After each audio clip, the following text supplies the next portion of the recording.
154 countries voted to protect aid workers like doctors, and the only country to vote against that apparently was the United States. Absolutely pathetic. So if you want to wonder why the United States is losing respect internationally, that's exactly why. Behavior like that. And the other thing that just happened apparently yesterday is that Trump declared war on Venezuela by enacting this coastal, whatever it is, embargo or blockade, a naval blockade, saying that Venezuela stole land from the United States. That is such bullshit that it should offend everyone who hears it. That Trump is justifying his political and military behavior on a lie, which is that Venezuela stole land from the United States. I mean, that is just so freaking insane. It's just out of control. But that depends on how you define the United States. Is the United States the land? Well, oddly enough, in saying that Venezuela stole land from the United States, he's actually saying that the United States is the land. And that's part of it. But he's not talking about that. He's using coded language to say that the controllers of the United States want Venezuelan assets. And in order to justify stealing those assets, they're going to claim that they were the original owners of those assets, and now Venezuela has stolen those assets from the United States. So he's playing the victim card, which he often does. He's saying that the United States is the victim of Venezuela. And so therefore we have the right to invade Venezuela and take back what they stole from us. The second part of that sounds reasonable, except the first part's a complete lie. I mean, Venezuela never stole land from the United States. Absolute insanity. All right, so let's bring this to a close. I'm going to talk about the strategies that I have already discussed. So, in my recent conversations over the past week, strategies, I've talked about 1, 2, 3, 4, 5 strategies. Right now I'm going to talk about strategy number 6. What I dreamt about most of the night was an extension of strategy number 4. I'm just looking at my list here. Strategy number 4 was the nutrition strategy.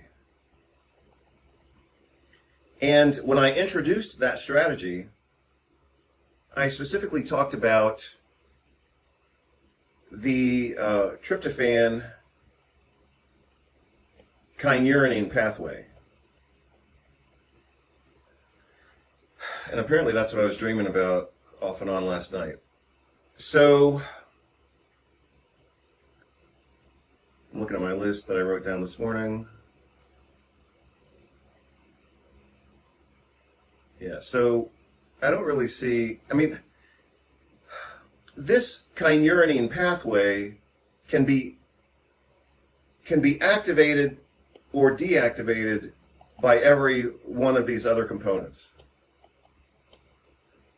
So the kynurenine pathway, specifically within the brain, the kynurenine pathway in the brain can be activated or deactivated by everything that I've recently talked about. However, point number 4 here is the fact that we can address that nutritionally directly, and that's what I talked about. So I don't feel the need to repeat that right now, even though I could certainly extend it.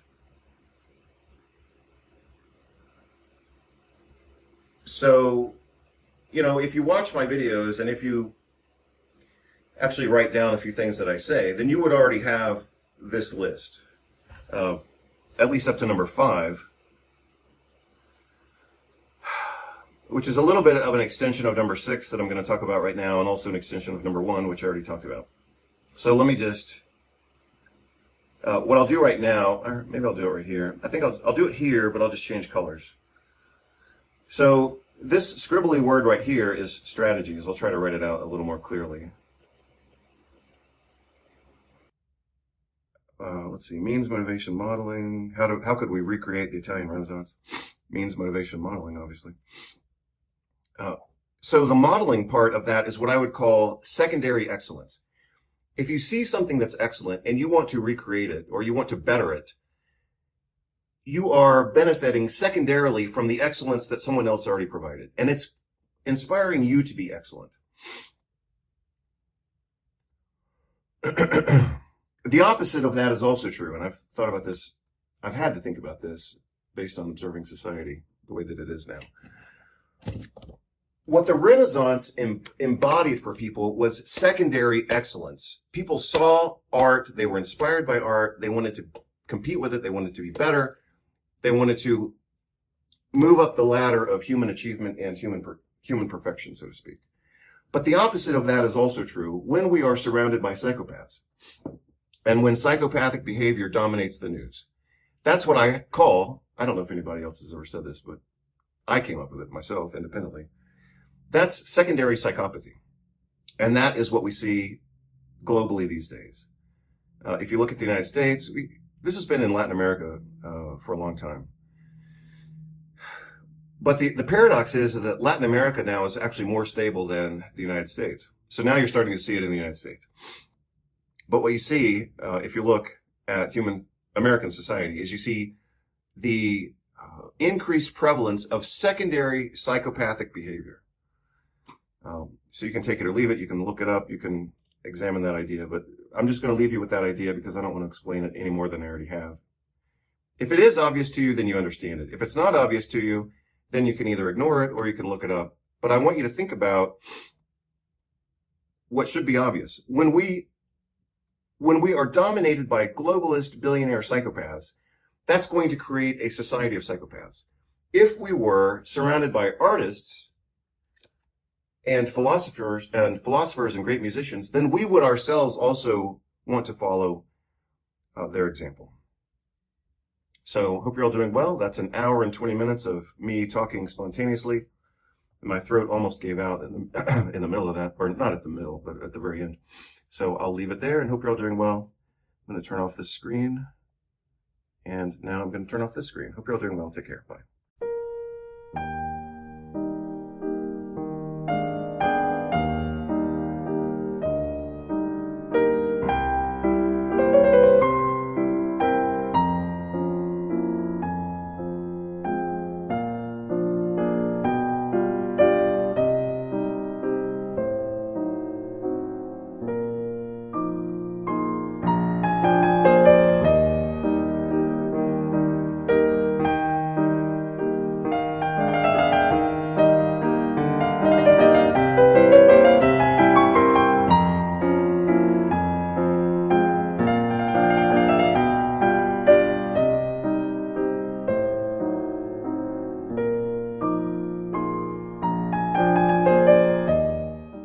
Good morning, everybody.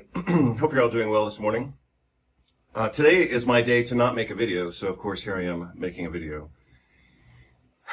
Yesterday was a very important day for the United States. As you know, Trump unilaterally declared war on Venezuela by falsely claiming that Venezuela had stolen land from the United States. So I'll talk about that more later. I'll provide you some video evidence of that. And I'll mix that into some of the activities for this morning. And the way that I've structured this is I'm going to start with some questions, and I've already written them out, 5 questions at least. And then I'll talk a little bit about news like America's invasion of Venezuela. Donald Trump is now claiming Venezuela is in possession of stolen land from the U.S. as justification of going to war. Now, if you missed it tonight, Donald Trump took to Truth Social to announce a naval blockade of Venezuela, saying Venezuela is completely surrounded by the largest armada ever assembled in the history of South America. It will only get bigger until such time as they return to the United States of America all oil, land, and other assets that they previously stole from us. Venezuela stole land from the United States. This guy is completely off his rocker, and now it's getting dangerous because he's using his imagination to justify going to war with Venezuela. Now, a naval blockade is generally considered an act of war and would typically require Congress's approval, but Donald Trump doesn't play by those rules. But the real question is here, what is Donald Trump doing and where are the people around him? Where is Susie Wiles stepping in when he has the personality of an alcoholic? This is a dangerous time for America and we need some serious intervention. The apparent building of the new safety bunker and data center at the United States White House, that's apparently a thing now. And let's see. Recently the United Nations voted to protect emergency workers and medical workers, aid workers for international catastrophes. And only one only one country out of 154 countries, only one country voted against protecting humanitarian workers. And what country would that be? That would be the United States.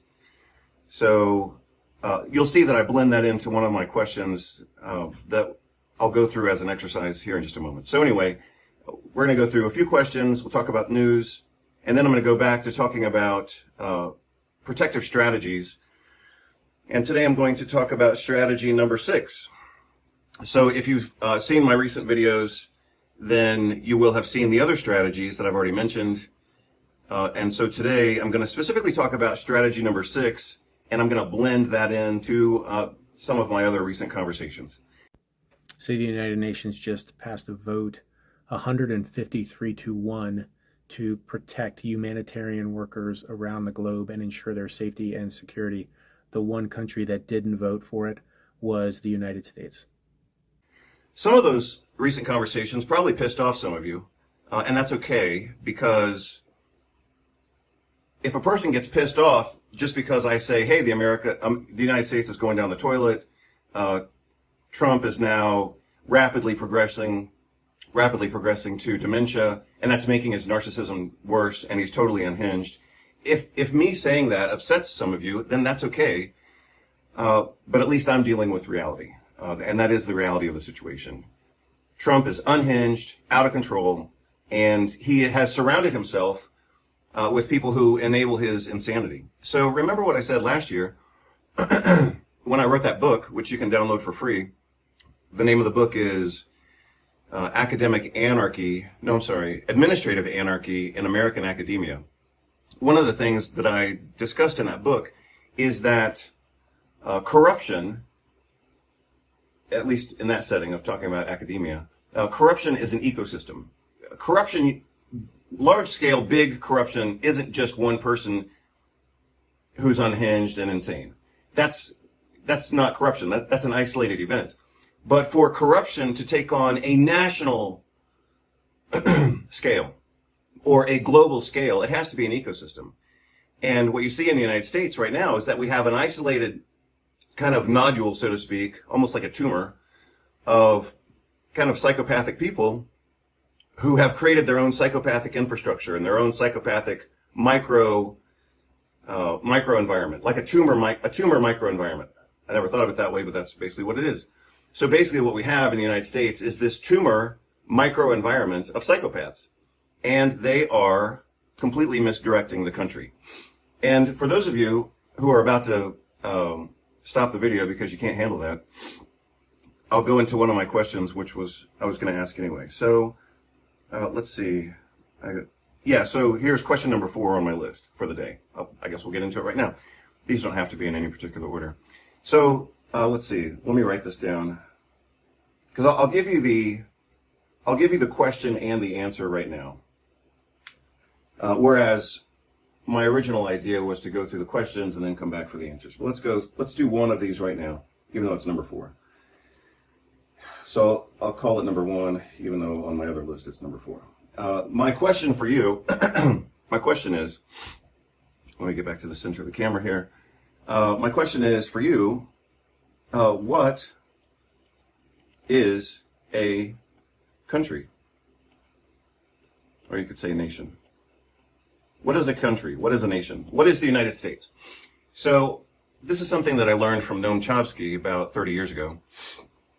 I purchased somehow an audio cassette of one of Noam Chomsky's lectures that was titled Bully on the Block. Actually, I think this was around 1991 when I was still living in Houston, Texas. At that time, I was doing some volunteer work for a radio station called Pacifica, KPFT, 90.1 in Houston, I believe it was. I volunteered with them for a while. And one of the ways, of course, that they would make money as a small nonprofit radio station is they would sell audio cassettes of lectures. And so I believe that I purchased from them a lecture called Bully on the Block by Noam Chomsky. And in the first few moments of that presentation, he asks, he's talking about the United States, of course, and I think he's responding to a question, something about the United States. And his response to the question starts with another question. And he says, if you're going to talk about the United States, he says, the first thing you have to ask is, what is the United States? So I presume that many of you, even obviously mostly Americans in the audience, I presume that most of you have never asked that question. We all talk about the United States. I can say I'm an American citizen, etc. And I have been my whole life, of course, like I said the other day, because I was born with 2 passports and dual citizenship. So I've been an American from birth. But beyond that description, the definition is lacking. What is the United States? And I'm going to give you 4 options. If you want to understand what a country is, you have to understand what a country is. So if you want to understand the United States, you have to understand what is the United States. So I'm going to start with the basics. And so you, whether you're an American or not, because you could obviously apply this to whatever country you live in, what is Europe? What is Mexico? What is Argentina? What is the United States? So you should have some answers in your head, and if you don't, I'm about to give you the answers. So, sorry, as soon as my pen responds here. So what is a country? Well, you can say a country is its land, its geography, its physical location. So when you think of the United States, most of you can picture where the United States is. If you think of Ukraine, it obviously occupies space, but most of you probably couldn't identify it on a map. The United States spends, I don't know, is it like $8 million a day? It used to be, I think it used to be $8 million a day or something like that. I don't know. To support Israel, quote unquote, support Israel. Most Americans couldn't identify Israel on the globe, but yet they're sending their tax dollars there. So again, one way to think of a country is to think of its geography, its location, its physical existence. I would say that in some sense that's actually the least important, but it is obviously a part of the identity of a country. So I'll call that number 4. Number 3. If I ask you what is the United States, most of you would start by identifying where it is, and then you would say, oh, well, it's the people. It's the citizens, it's the population, all right? Okay, so if that's true, then let's just go through a few questions. Most people in the United States would want to have beautiful parks, regional and local infrastructure like transportation, and a national infrastructure transportation plan. So that, for example, like when I used to live in Houston, I wanted to go to Austin on the weekends. Well, Austin is the capital of Texas. Houston is a major international city on the coast, on the Gulf Coast, but no train exists between Houston and Austin. So I would have to drive. If I wanted to take Amtrak, which is the American total garbage train system, I would have to go from Houston to Dallas and then down to Austin. Completely stupid. So again, I'm just using that as an example of America's essentially complete lack of national transportation infrastructure. But most people would want that. So why then does the United States send millions of dollars overseas to countries that the Americans can't even identify on a map? And yet Americans don't have the things that would actually make their lives better, like infrastructure, beautiful parks, regional mass transit, national mass transit. So if a country is indeed the people of the country, then the country should represent those people. And obviously it doesn't. More recently, the United States is sending $40 billion to Argentina? Well, that's not a vote from the American people. So what is a country? Is it the land? Is it the people? Or is it the government?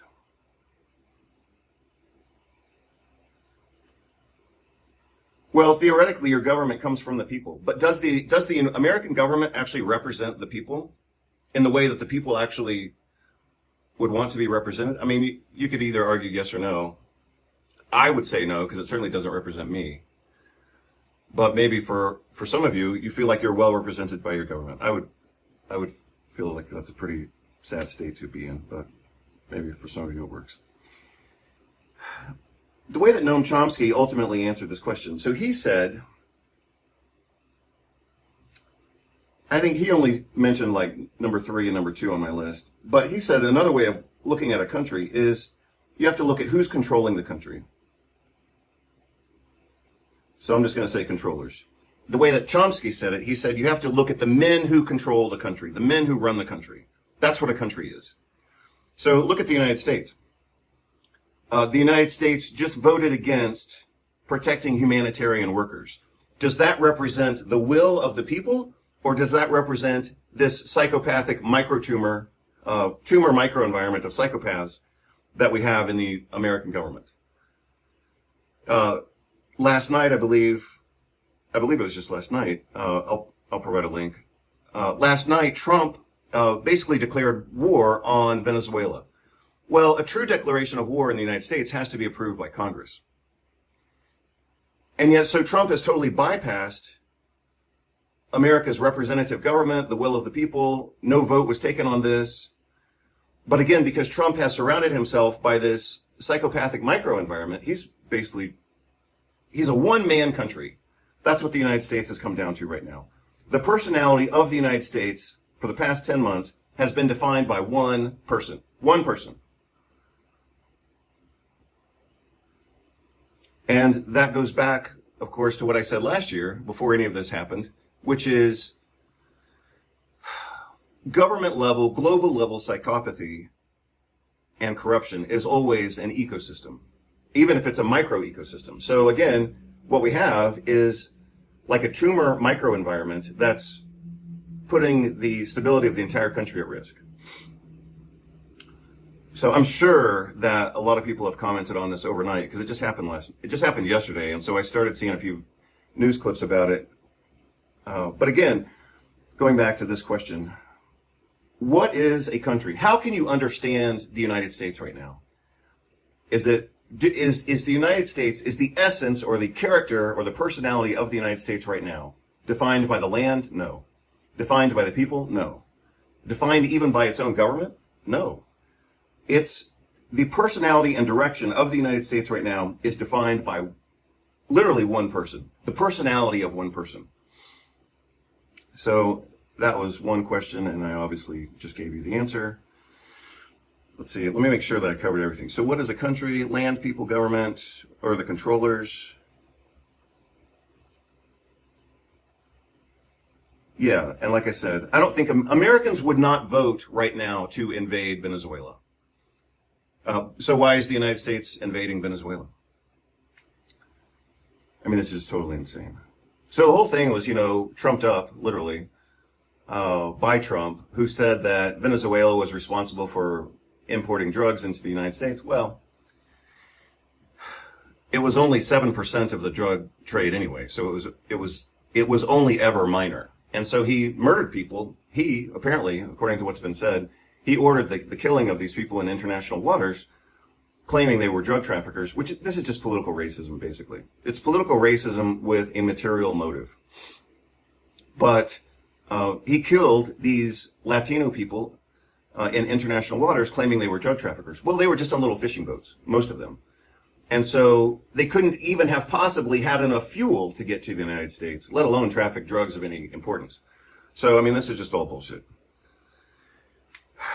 So, right now, America's public image and public policy is basically chaotic bullshit. Does that come from the land of the United States? No. Does that come from the people? No. Does that come from the government? Yeah, a little bit, because, I mean, that is the structure that's enabling this to happen. But where it really comes from is this, cancerous microenvironment of psychopaths. So that's what you got. Let's see. Back to my questions. Well, I guess another question that I asked was, we all talk in the United States, for example, and in Europe as well. We talk about democracy. Theoretically, that's why the United States invaded Iraq, 20 years ago, 22 years ago, was to give them some democracy. These people need democracy. So my question for you, unrelated to that, is what is the purpose of democracy?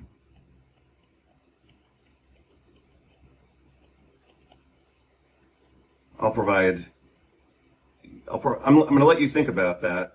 What is the purpose of democracy? I'll let you think about it. I'll give you an answer here in a minute.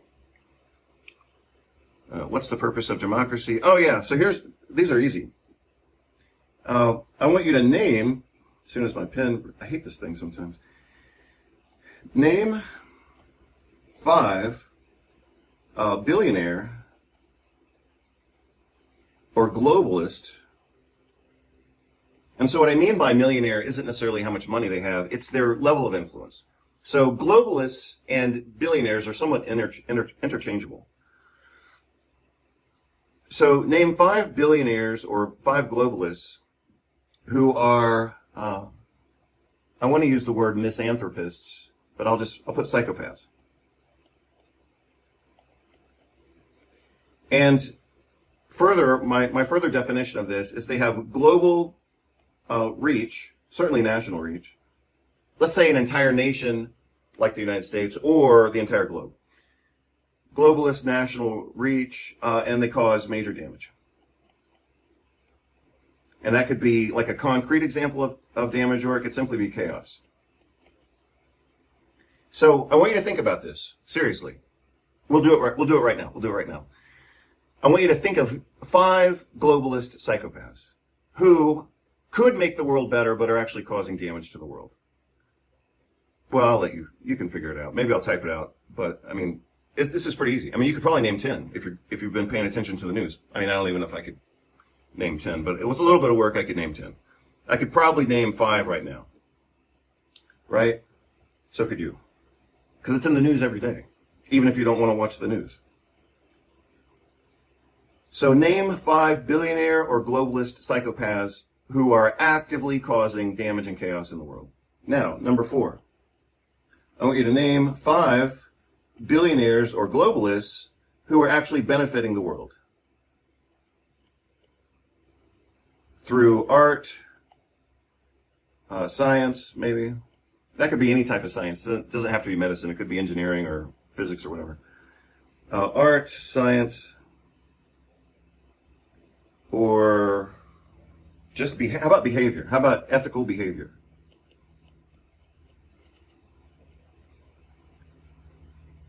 So I want you to name 5 billionaires or globalists who are improving the world. And I don't mean just a scholarship here or a project here or a donation to, I donated to my college over here, or I paid for some shoes in a poor neighborhood. No, I'm not talking about that. I'm talking about on a global, international level. Name 5 billionaires or globalists who are advancing humanity through art, science, and or behavior. I want you to name 5 of those. Because you can't do it. You can't do it, and I can't do it either. And that's exactly my point. I made this point in a video that some of you watched the other day, and probably most of you ignored because a lot of you don't want to hear this stuff. But you have to look at the tone and directionality of the world these days. What's being modeled for you is chaos and misanthropy. So misanthropy is humans hating humans. So, like one of these guys from the World Economic Forum, he's the perfect example of misanthropy. He hates humanity. He hates humanity. And so his goal is to make humans more miserable and to ultimately destroy them and replace them with, what is it? Like humans that have been merged with technology, because apparently humans are so defective, according to his vision, that he thinks humans have to be improved with technology. That is a human who hates other humans, but he has enough power to actually do things. So I want you to give me the example of a reverse of that. I want you to give me an example of a billionaire globalist who has power and influence, who has faith in humanity and is actively seeking to bring out the best in humanity. Name me 5 or 10 people who are doing that. You can't do it. Because it doesn't exist. At least to my knowledge. And okay, so let's say that I can name 10 psychopaths, 10 psychopath globalists. And you can name at the most 2 or 3 people who are benefiting the world. Who's winning that battle? Who's tipping the scales? Who's winning that tug of war? It sure as hell isn't the good guys. So look again at the tone, the directionality, and the balance of the world right now. The psychopaths are dominating human society. So that's number 3 to 4. Yeah, so that was 2, 3, 4. Oh, okay. So here's what I talked about in my most recent video, which was just like 2 days ago. Similar to what I had just said right now. So for those of you who think you are culturally aware, and, I mean, everybody thinks they're culturally aware, right? Because they're only aware of what they see. And that's why everybody thinks they're intelligent and aware and they have good sense of humor, right? Because, well, maybe not the last one, but it's kind of a joke. That's kind of a paradoxical joke. I'm joking about people's sense of humor because everybody thinks they have a sense of humor, but most people don't, including me. Except for that one. That was pretty good. But most people think of themselves as being culturally aware, right? That's because they're only aware of what they know. So everyone sees in their mind, they typically see 10 containers full, right? They see 10 containers because they've only ever seen 10 containers, but they don't know about the other 2,000 containers that are out there, right? That's the distinction between, you know, being kind of monocultural or being multicultural is when you've traveled, when you've seen other things. Or these days, you can travel virtually. You don't have to, spend $5,000 to go travel somewhere. You can kind of, if you apply your mind to music and philosophy, and these days you can watch a bunch of videos. I mean, you can kind of be multicultural without ever leaving home. But of course, to have the real experience, you'd have to actually get out and do it. But I'm not trying to make this sound elitist, like, oh, well, you have to go to Italy, or you have to go to Romania, or you have to go to opera, or you have to go to whatever.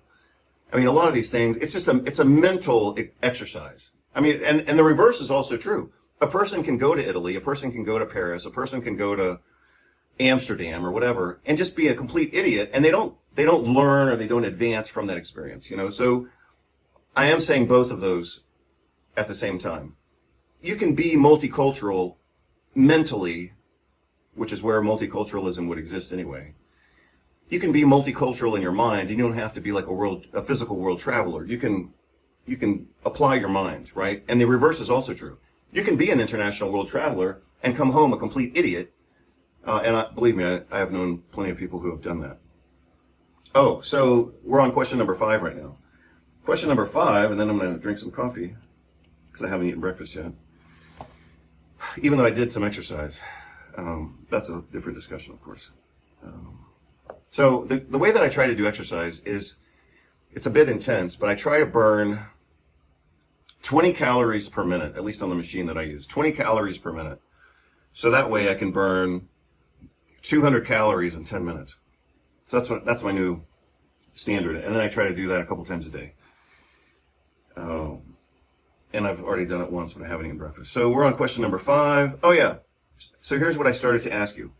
So everybody thinks they're educated, everybody thinks they're cultured. And so let's challenge that. And I could not have answered my own question in the way that I'm about to show it to you. So I'm not even saying like, hey, you should think like this. I mean, I just thought of this morning, but I did think about it. And this is also an example of structured thinking. So, and I've talked about this before, you know, like a bunch of people have ideas. Maybe they think they're smart. And that's great. Maybe they are smart. But as I have said before, one of the things that I've done in my adult life is distinguish being smart. Watch this. You ready for this? One of the things I've done in my adult life is distinguish between being smart and being structured. So anyway, take it or leave it. So this is an example of being both smart and structured. So the other day I talked about the Italian Renaissance. I don't know why that just evaporated. Italian. So what is Renaissance? It's two different words together, right? Means again, and naissance means birth. So this was the rebirth of human culture in Italy. I believe it was between roughly in the 1400s and 1600s. And in the middle of that was the family called the Medicis.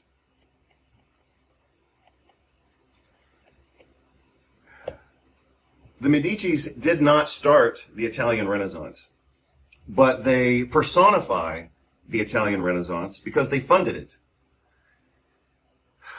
Why did they fund it? For those of you who either do or don't know the history. So my question to you is, well, I mean, I've already kind of given you the prompts here. Who were the Medicis? Other than the fact that they were obviously a family. They were a family of bankers. Why did they fund the Italian Renaissance? That's my question for you.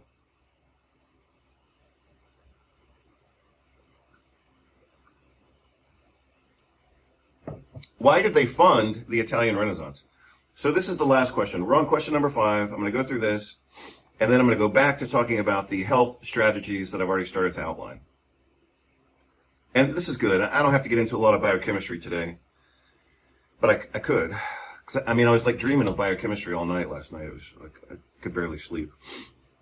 So, and I was already tired. Like I did a lot of things yesterday, including fixing the roof. So I didn't really want to stay up all night thinking about biochemistry, but that's just kind of the way that it is sometimes. All right. So obviously that was a little bit of filler conversation to give you time to think about these things. Why did the Medicis fund the Italian Renaissance? I'm going to let you keep thinking about that. I'm going to show you some, for those of you who don't have it obviously in your mind, this was the Italian Renaissance. This is why you have Michelangelo and Leonardo da Vinci and people like that. That came out of the Italian Renaissance, which was funded and embodied and personified by the Medici family, a family of bankers. So they were the rich people of Italy at that time, especially Florence. So I'll answer the question. Why did they fund the Italian Renaissance? And it's because the church classified bankers as the most evil people in society. But they had an escape hatch. The escape for the Medicis, for being considered the most evil people in Florence, the most evil people in Italy, is that they could redeem themselves by funding public works. The Medicis were rich bankers. Rich bankers were considered evil by the church, and they were going to go to hell. That's why you see so much hell and fire and brimstone in their art around that time. the Medicis were rich bankers going to hell, and the only way they could save their souls, according to the church, was to fund public art and fund public works. That's why they funded Da Vinci. That's why they funded Michelangelo. And so what happened, remember, I'm asking you for three things. I'm asking you for the three main components of the Italian Renaissance. The structural components, That's why you have all this art and culture coming out of Italy around this time. It was already a trend, and then it got some money, and then it became explosive, and that's why we call it the Italian Renaissance. So, so that's all just information. Now we're going to provide some structure to that information. We're going to transition from being smart into being structured. So, what are the three components of the Italian Renaissance? I already said most of them. Actually, let me see. Maybe I said all of them. You can intuit all three of these from what I've already said, or maybe from what you already know. I'm going to give you a hint. Remember, we're transitioning now from being smart to being smart and structured. This just came to me this morning while I haven't even finished my coffee yet. I'm going to give you a hint. I've already told you it has three components. I'm going to give you another hint. All of these three components start with the letter M. That makes it easier, right?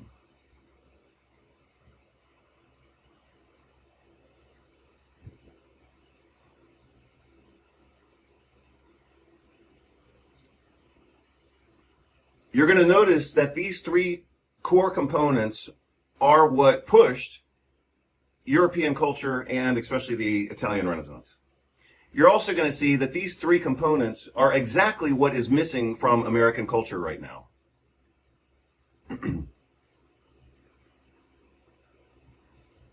So let's go through it. Three components are and were means, which means time and money. The Medicis paid Leonardo da Vinci. The Medicis paid Michelangelo so that they could create their art.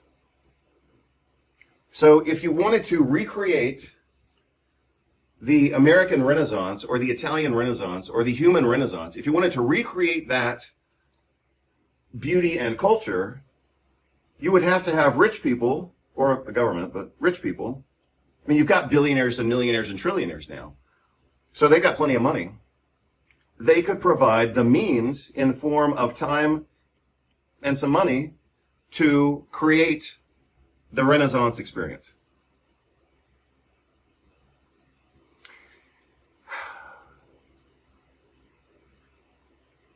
The other component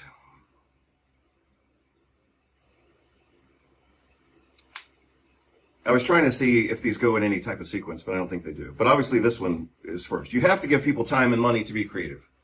If people are thinking about survival all the time, and I think this comes from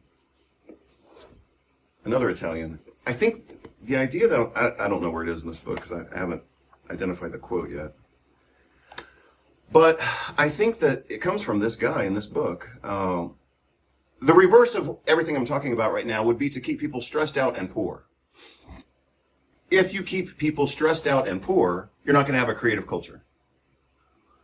And you're not going to have a democracy.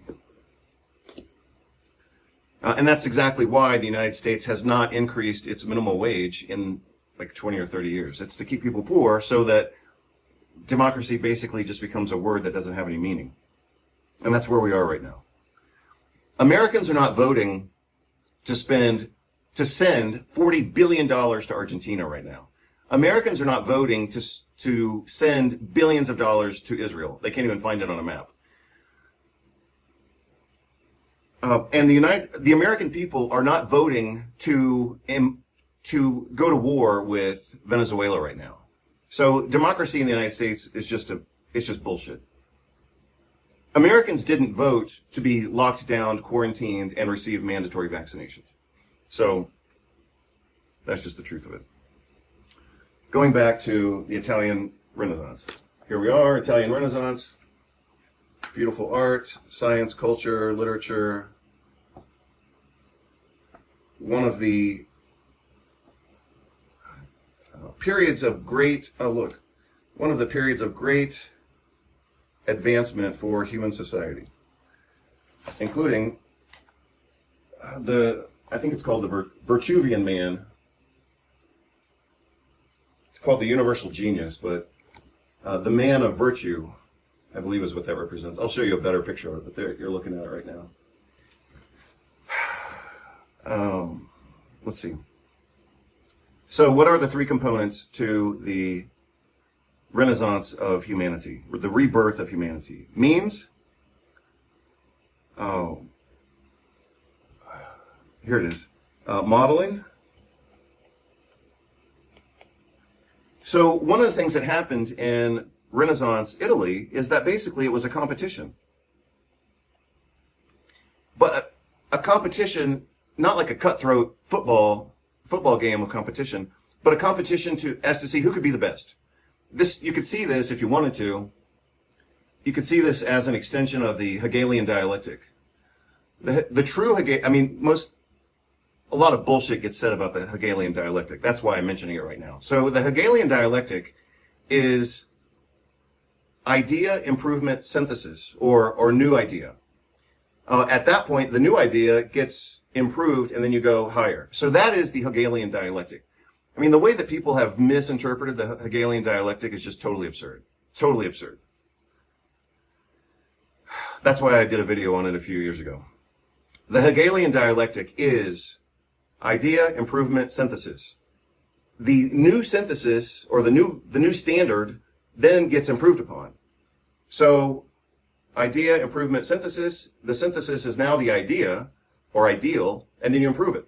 So you go idea, improvement, synthesis, improvement, synthesis, improvement, synthesis. That's what happened in the Italian Renaissance. They had a micro, a micro environment, in a sense, yeah. But they had an ecosystem of art and a culture of competition to see who could be the best. Look at the United States culture right now. It's like a race to the bottom. And it has been for many years.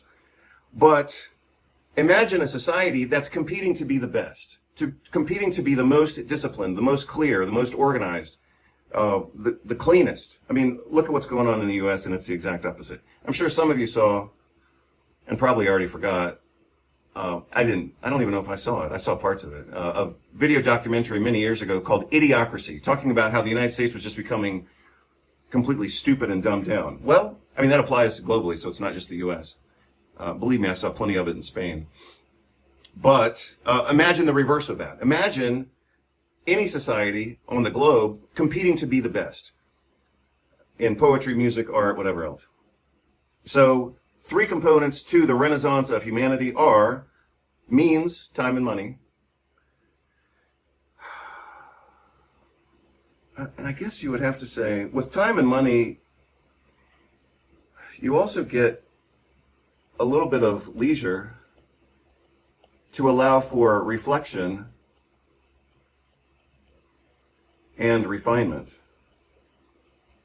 That's another thing that Robert Bly says in the Sibling Society, in one of his talks there, around that time anyway, if not directly in the book. He says, maturity comes to us during times of rest. And if a culture like the United States right now, if it's a hustle culture where people are always on the move, going to work, doing their work, coming home from work, relaxing from work, if it's a hustle culture, you're not going to have maturity because people don't have time to reflect. So this is obviously one of Robert Bly's greatest books, the other one being Iron John. This book is called The Sibling Society, and this is where we are right now. It's the worst of times, it's the best of times. That's how we feel as we navigate from a paternal society, now discredited, to a society in which impulse is given its way. People don't bother to grow up, and we are all fish swimming in a tank of half adults. And believe me, it gets better after that. So I've recommended this book many times, The Sibling Society by Robert Bly. What are the three components to human renaissance? Means, modeling, and motivation. So you could say that the competition itself is the motivation, and maybe in some sense it is. But a society would have to hold culture as a value in order to move toward that value. So let's say you get, like in Spain, for example. In Spain, people have plenty of leisure time and they've got enough money. And they have, this is interesting, I never thought of this before. In Spain, they have leisure time. They have enough financial cushion to be creative, but they're not creative. Of all the countries I've lived in, Spaniards are the least creative, even though they have more free time. And in a sense, they also have more modeling because they're surrounded by beautiful architecture. This was the paradox of my experience, especially living in Barcelona. So when I was living in the US and I went to Barcelona for the first time, I was like, wow, what an amazing place. These people are surrounded by beautiful art and architecture and parks and sculpture. And they've got free time. I mean, you can tell anytime you go to Spain, people have an abundance of free time. Unlike Americans that are like working 3 jobs and hustle culture. So I was thinking to myself, without knowing the culture, I thought, wow, this must be really creative and social and intellectual because they have so much free time and they have so much beautiful art around them. So they have the means and they have the modeling, but what's missing in Spanish culture to make it a beautiful culture is they don't have the motivation. So I never thought of that until right now, but that's an example. Having means and modeling isn't sufficient. The culture has to want to be better. Or if not better, at least be good and disciplined and motivated and productive and all that kind of stuff. And kind and all, everything. It doesn't have to just be material, number, productivity.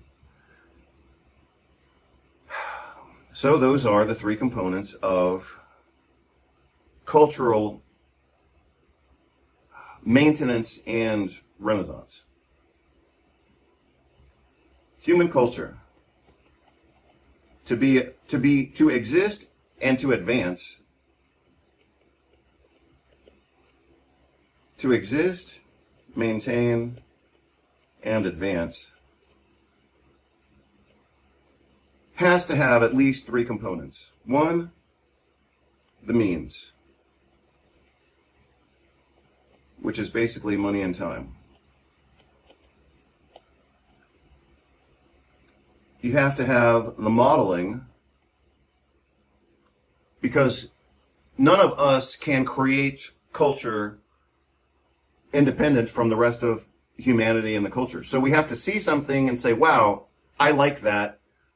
I'm going to either support and maintain and protect that. That's part of culture. Or I'm going to try to love it and I'm going to try to do better. So that's a beautiful piece of art. I think I could do better. That's a beautiful piece of music. I think I could do better. Means, modeling, and motivation. I think is what I said. Yeah, motivation. You have to hold it as a value. So just seeing it, this is what I learned from living in Spain. Seeing beautiful art is not enough. Because otherwise, all Spaniards would be poets and artists. This is exactly correct. I never thought of it, but here it is. That's why I didn't understand, and I saw it very quickly. So I went to Spain, I went to Barcelona for the first time like in January of 2013, and I moved there in October, basically without knowing anything. And I'm glad it worked. I'm glad it happened, but it's just, I had to take advantage of an opportunity, and that's what it was. But again, I saw that they had the means, they had the time and the leisure. I saw that they had the modeling, And I, being inherently motivated throughout my life, I assumed that it was going to be a culture of like intellectuals and all this kind of stuff. Hell no, it was not. Because they didn't have the motivation.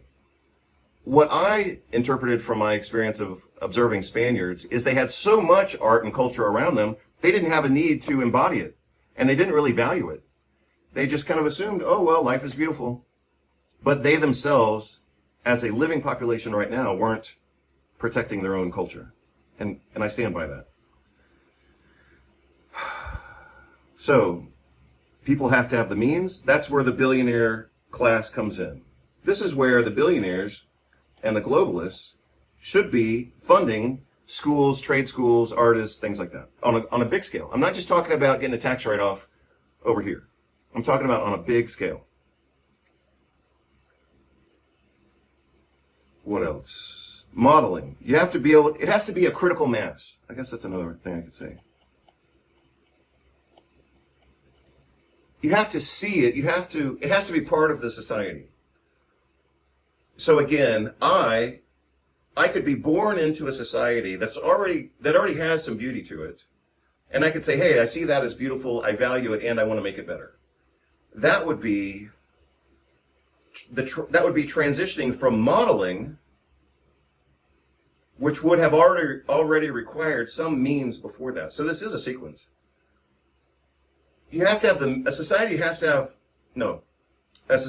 to provide the means for anything to exist, to then provide modeling. And then obviously this is kind of a vicious cycle, but it would have to motivate people as a value for them to sustain it and then recreate it and improve it. So again, that's what I said before. That's the Hegelian dialectic. You start with an idea, you improve it, and then that synthesis becomes the new standard, and then you advance from there. That's the Hegelian dialectic. Let me go back. So that was question number 5. Let me go back and see if I need to answer the other ones. So what is a country or a nation? You can say it's the land, the people, the government, or more appropriately, it's the controllers. Oh yeah, what's the purpose of democracy? So we all talk about, like in the United States, we all say, oh, we're a democracy. We're not a democracy. We've never been a democracy. Democracy means majority rule. The United States is not majority rule. The United States is it's a representative democracy, so to speak. Republic, that's right. So theoretically, the purpose of democracy is to liberate people. It's a liberal idea, to liberate people so that they can be free to develop themselves. From a secular standpoint, that is the goal of being a human being, is so that you can fully develop yourself. From a religious standpoint, especially liberation theology, the goal of religion and being a child of God is so that you can develop yourself and be happy. So whether you look at it from a religious standpoint or a secular standpoint, you can still say it's the same thing. Name 5 billionaire globalists who are actively damaging the world. You can do that. Name 5 globalists or billionaires who are actively improving the world on large international scale. You can't do it. You can't do it. We don't have that model. All right. So those were my questions. That took me almost an hour. Those were my questions, and then I was going to get into news. The only news that I have is what I already said.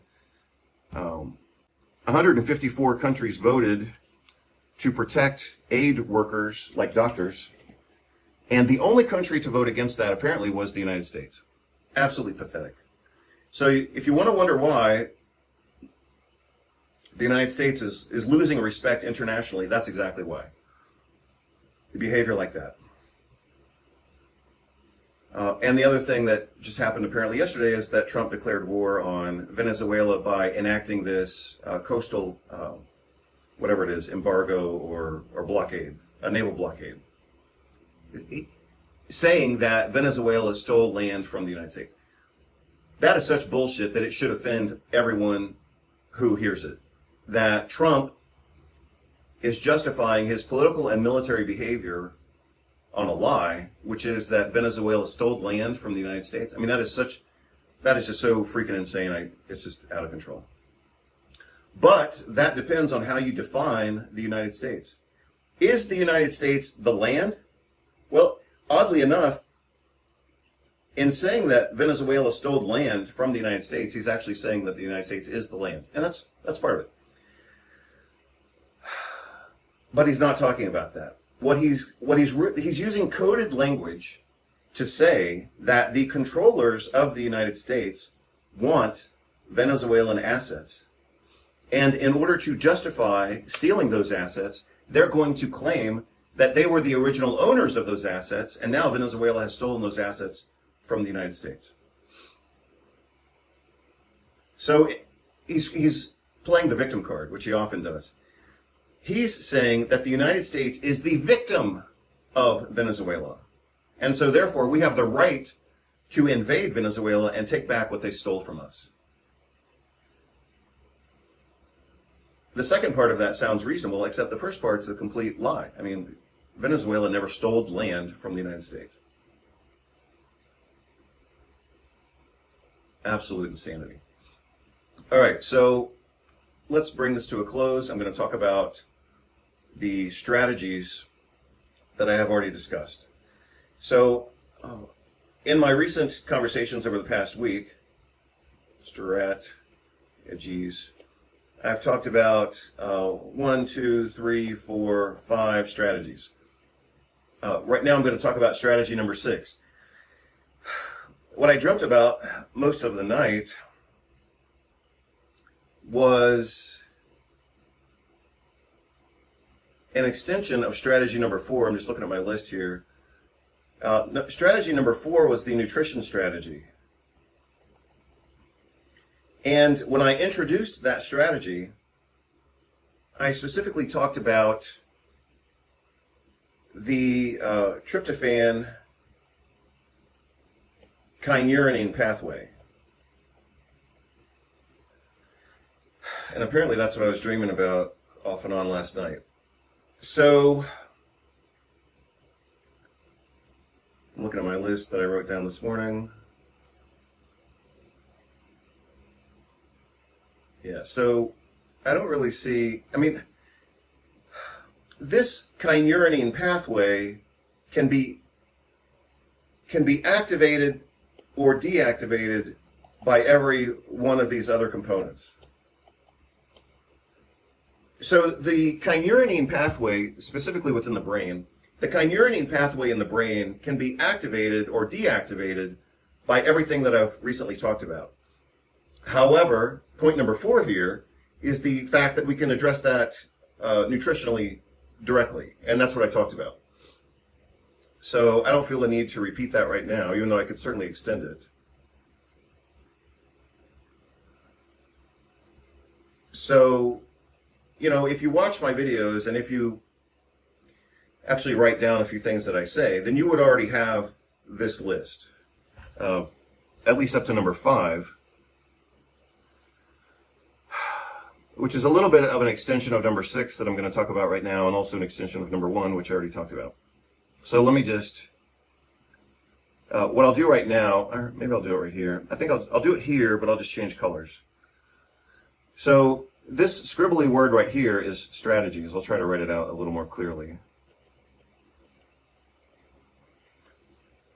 And so now I'm going to talk about each one of these strategies and give you some way of understanding how you can implement them, which I've already done, but also how they tie together and how they influence brain function. So remember what I said the other day. Obviously your brain is an organ,